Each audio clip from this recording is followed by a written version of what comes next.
Hello, hello. It is Thursday, September 14th, a new moon in Virgo.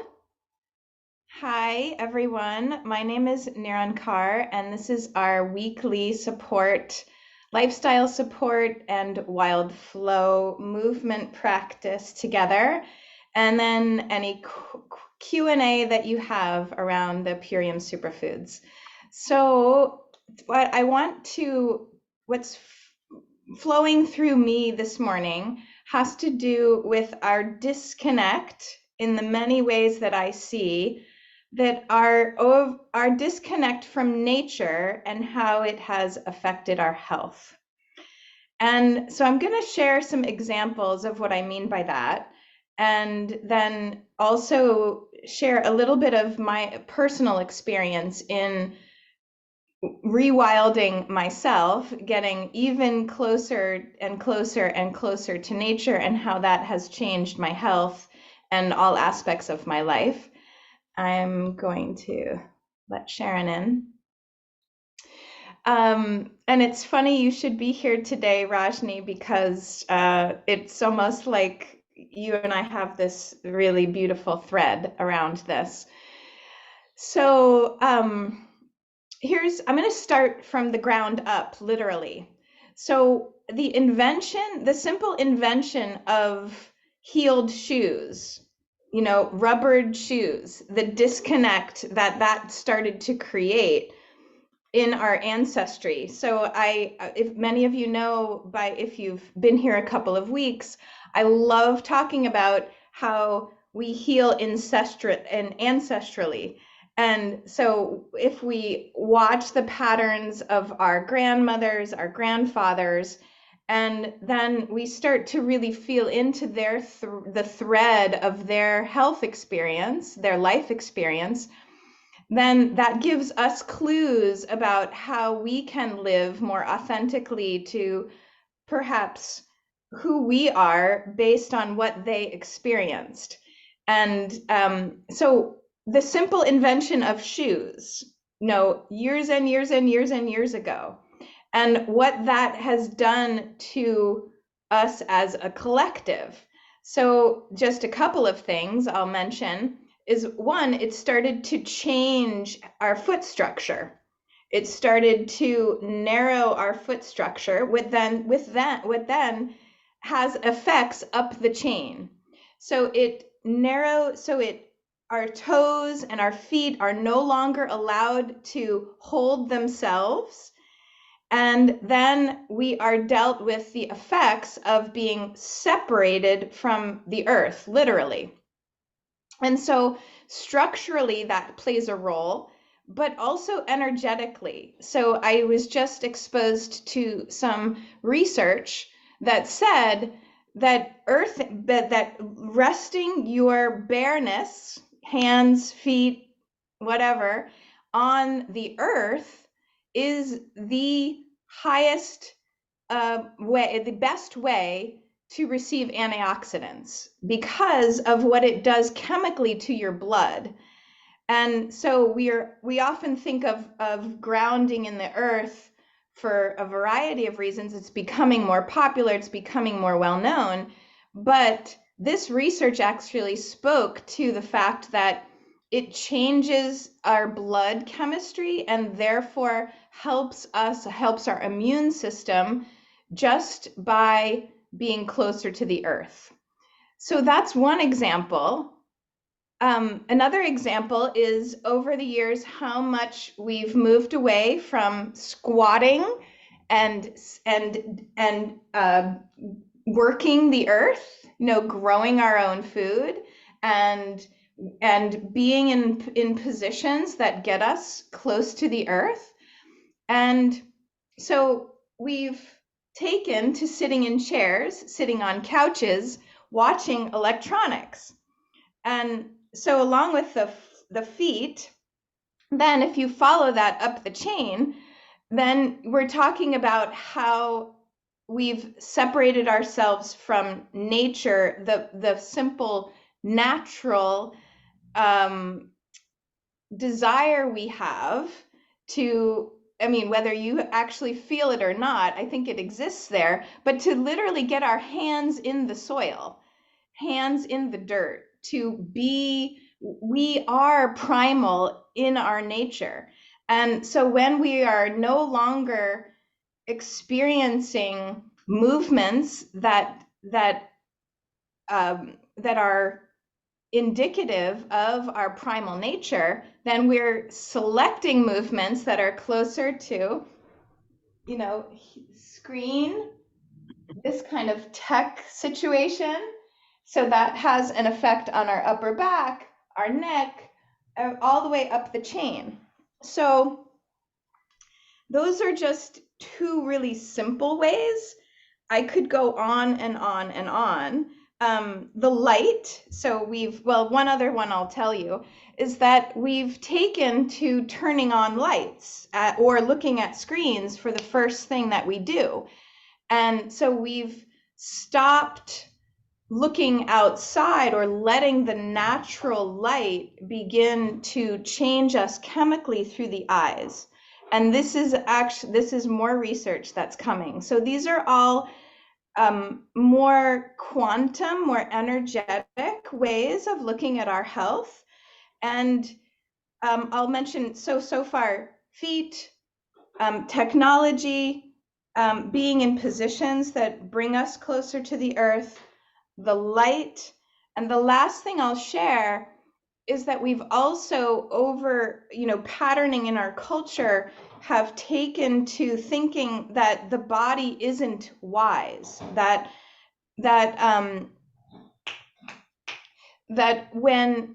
we are that nature in and of itself, this body is nature, that it doesn't hold what we require in order to stay healthy. We need outside inputs such as medicines. Now, this can be we have to really feel into what is right for us. But if we're simply thinking that medicines and outdoor, man-made processes that are designed to adjust things forever and ever, take this forever, get this thing every 6 months or once a year, then that's another example of how we have gone away from understanding the brilliance of nature. And so what we're going to do today is begin to do some movements that will start to get us back into this primal way of looking at our body and looking at our life. And there might be some practical ideas that you come up with. Certainly a stand-up desk is one if you're on the computer a lot for work, that investing in something that can raise and help you stand for a while. I'm going to talk about how to sit properly and what chairs to begin to throw out, and also ways that you can begin to ground yourself into the earth in practically, without, even if you say, oh, I can't get on the ground right now, that's okay. I can prepare you for being able to get up and down much more easily. It doesn't happen overnight. It requires reprogramming and retraining of your fascia, of your joints, of the chemistry on the inside. So let's do a little movement, shall we? I'm going to get a chair, and first I'm going to show you my feet. So think about your feet, wherever they are. And one thing I just want you to observe about yourself is how much of your feet are lifted from the center. So our tendency with shoes has been to roll in. and to not have a good spread to the toes. And so as we start to really feel into how our feet hit the ground, either the earth or our floors in our home, then if you're always in shoes and you never take the time to let those toes spread, to let yourself feel what it's like, even if you have reasons why you can't walk around with bare feet, at least taking some time to notice how it feels to lift through the inner part of your feet and start to feel the outer sides of your feet. So this is in this pattern for a reason. So lifting through the inside of your feet starts to play with everything up the chain, your knees, your hips, these bones from the ankles to the knees and from the knees to the hips. So you're lifting through the inner part of and one way to do that is to feel your pinky toe and then fan your toes out until this middle toe or the second toe goes forward, and then notice what happens to your knee. And about probably a fist width apart, fan those toes out and then see how it feels.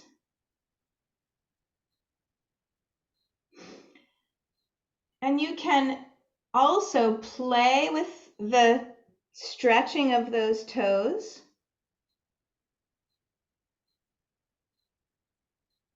You can do this seated, you can do it standing.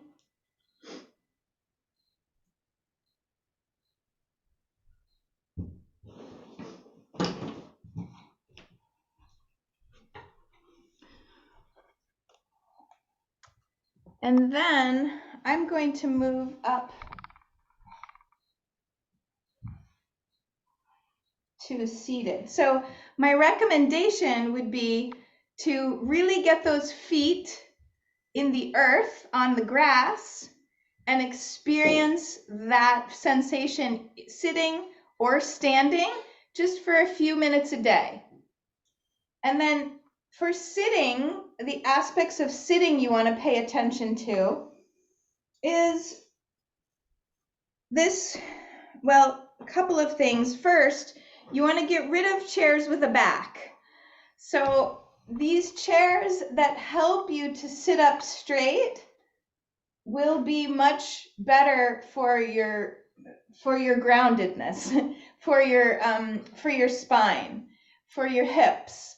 So practice, if you're going to sit for long periods of time, practice moving to the edge of your chair so that you can sit upright.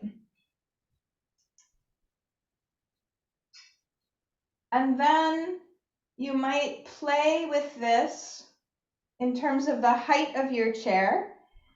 Ideally, you want it to be high enough so that it's right for you in terms of your ability to sit up straight, because if it's too low, you may not have that ability. So then kind of moving up the chain, I wanted to just talk a little bit about the neck. So we spend so much time looking at screens these days that this position is very common. And so one way to begin to experience the details of lengthening through the back of the body, I mean, that's another aspect with everything that I've just talked about. So much of our days are spent forward directed. And so what I'm asking you to do is become more aware of your back body. And so take your hands and find your skull here, the back, behind your ears, and begin to just press with your fingers forward and with your neck back so that you can start to feel what it's like to strengthen and notice the muscles in the back of your neck. So you're pushing on those hands, lifting up through the top of the head, and breathing deeply. And then relax. You can notice, just lift your chin up and bring it down. And then resume this pressure behind your head with your hands, keeping your chin nice and stable so that you can begin to bring the neck back and up. So you're lengthening back and reaching tall.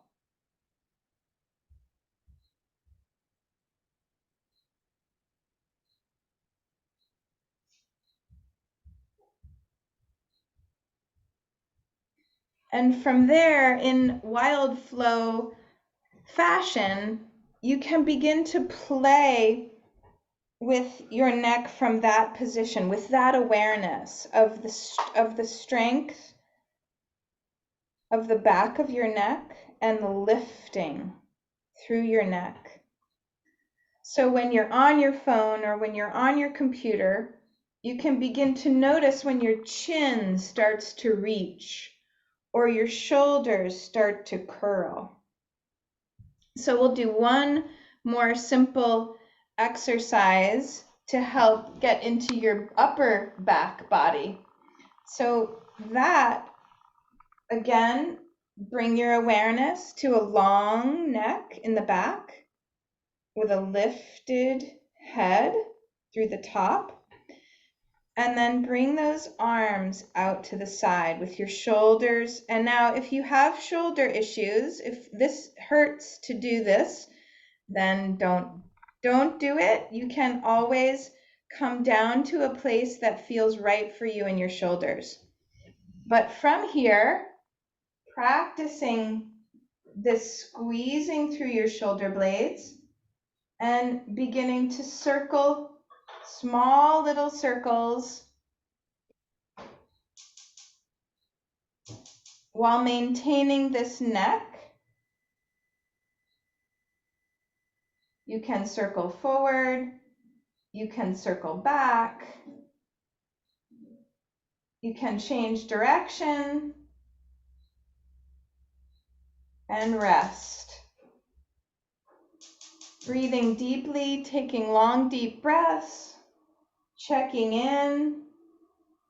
Is your chest held open, neck lengthened and relaxed?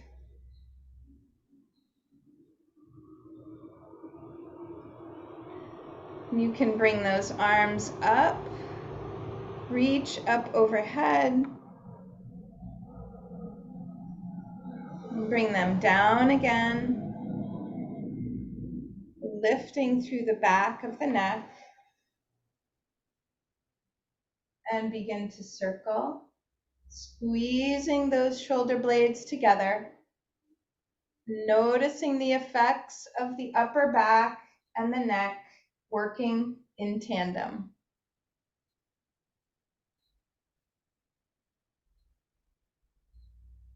Breathing as you go.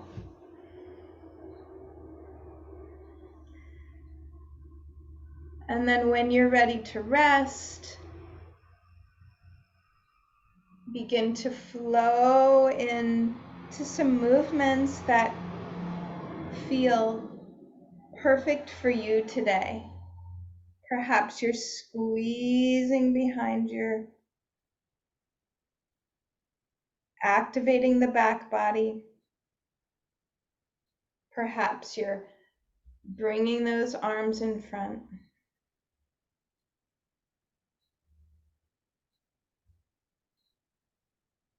Gently allowing yourself to follow the impulses of your body.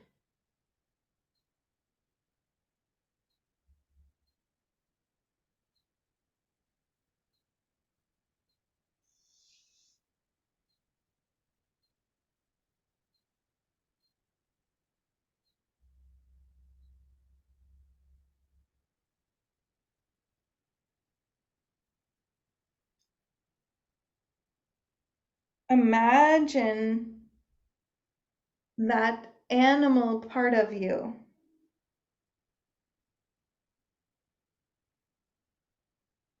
that part of you that could survive on wild berries.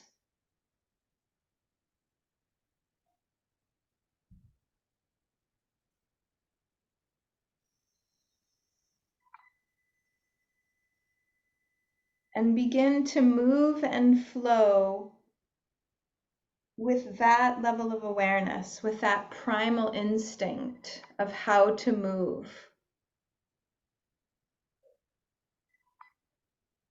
You will remember, even if you forgot.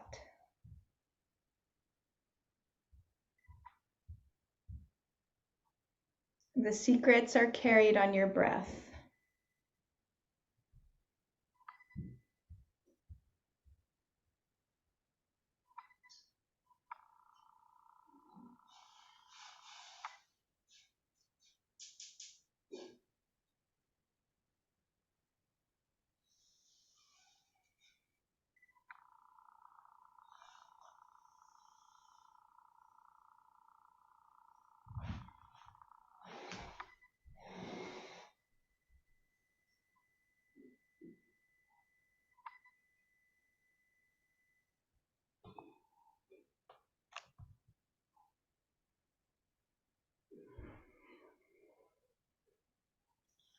And slowly begin to bring your movements to stillness.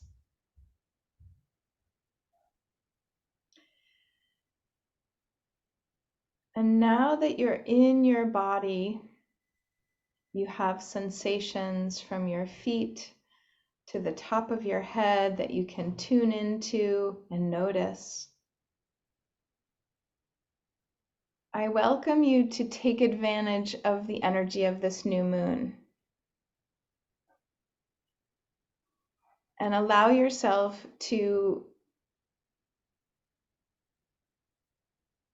let a new moon intention with regard to your health and wellness flow through you in as if it is already true.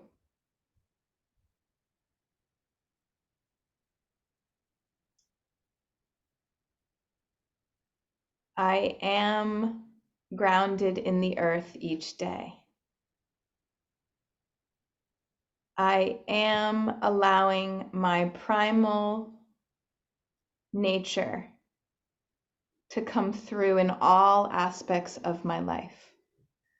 Those are examples of it is happening.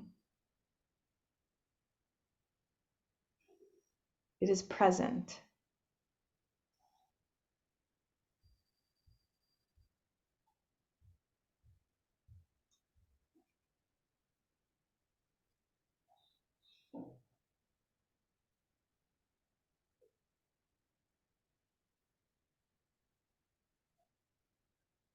And as that flows through you, you may want to take a minute to write it down.